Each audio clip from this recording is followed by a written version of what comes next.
Well, welcome to another episode of the Car Thoughts edition of the Architecture of Reality. I've been working quite a bit to some deadlines, and so have missed a few days here now in a row. But one of the things that I've been working on is a new philosophy curriculum for teachers to be able to teach philosophy, really aimed at about the high school level. Just sort of the overarching history of philosophy and the way theologians throughout history have pulled in philosophy, some of the integration points, as well as some of the places where philosophy, the great conversation of the philosophers, has come into conflict with Christianity, and sort of looking at all of those different things, but really aimed at a philosopher by philosopher level. What do different people teach, and how did different theologians interact with them? But I've been in the pre-Socratic philosophers, those sometimes called the 8 sages of Athens, or the eight sages of Greece. And it's been a lot of fun to jump in and get to read and study them again. It's been a bit, but one of the things that really struck me this time is it's really where the conversation begins in the West about how does what is the cosmology, or the metaphysic of reality? What is this place made of, or what is all of this? All that is, all the created world. How do you understand it as a whole, which is what cosmology is? And what's fascinating about the different philosophers, this is before Socrates came along, before Plato came along, before philosophical treatises were really written in the West. You have Ecclesiastes is probably the oldest philosophical treatise in the world, in the sense of trying to analyze the world with the philosophical questions. But it doesn't really come into the Western conversation until until about 50 AD.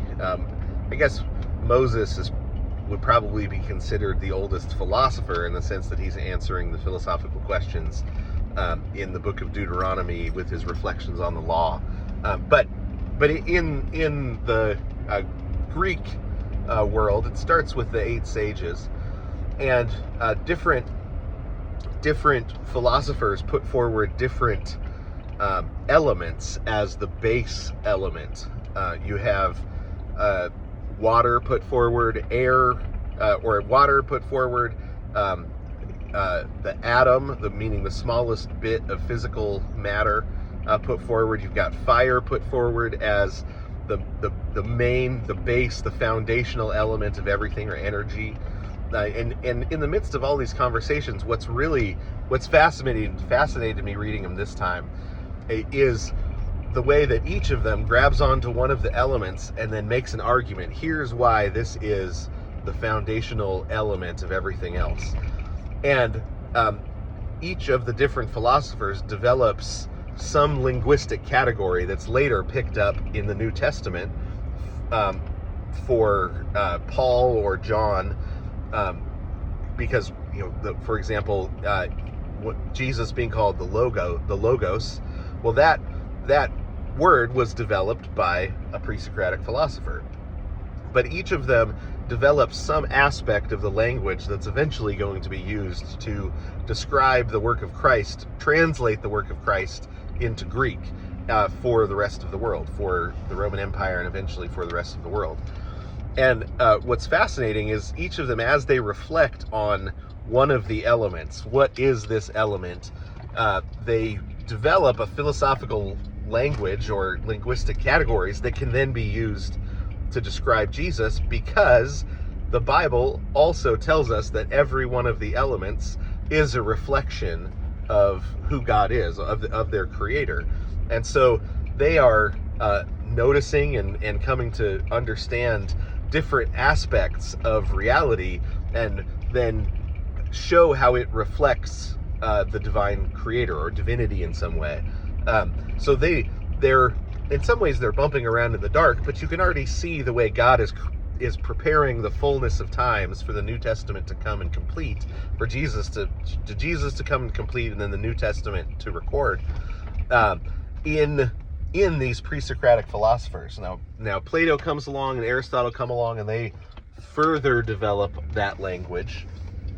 But by the time you get through the Athenian Golden Age, in a lot of ways, all the language that the New Testament authors are going to need to describe who Christ is, what he's done, his relationship to the Father, describe the Trinitarian relationships, all of that language is really developed by the end of the Athenian Golden Age. But it was begun in the pre-Socratic philosophers. And it's really fascinating because they're looking at things that God created that reflect himself, right? They're looking at fire, and our God is a consuming fire. They're looking at matter, at rocks. Like, what if the atom is described as if you got a rock down to its the smallest possible divisible piece, right? And Christ is the rock, right?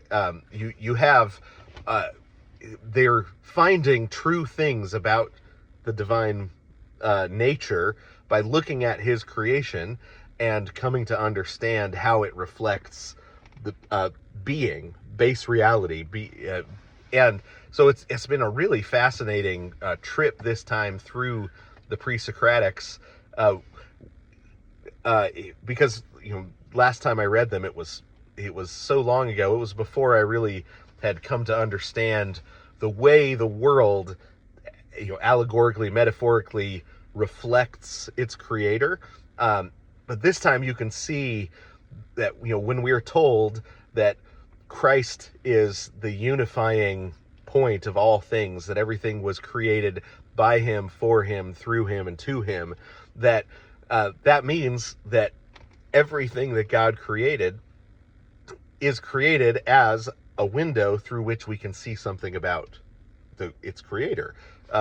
And we see, before the New Testament even comes along, that you have these people doing that, recording it, and because that they found something true, their writings are preserved. Because there's lots of people that wrote things down and they weren't preserved. But the pre-Socratics were preserved because they saw something true. Now, they didn't have the full picture. It'd be like, finding the ankle bone of an elephant, and you can figure out certain things about it. Like, this creature, it must have weighed a lot. This creature must have been big, right? There's things that you can find out about it, but you really couldn't draw a complete picture of an elephant from an ankle bone, even though you have people getting grant money from the government for finding ankle bones and projecting the missing link, out of it.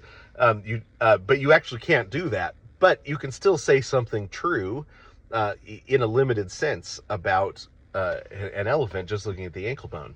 Well, and you have something similar going on with the pre-Socratics, and because they found something true, they wrote it down. That language ends up coming into the pens of the writers of the New Testament, and being used. Those categories, those linguistic categories, are created in order to be used to describe God. And I thought it's just been a fascinating trip through Thales, Anaximander, Pythagoras. We don't have Pythagoras' writings, but we have his students writing down what he said.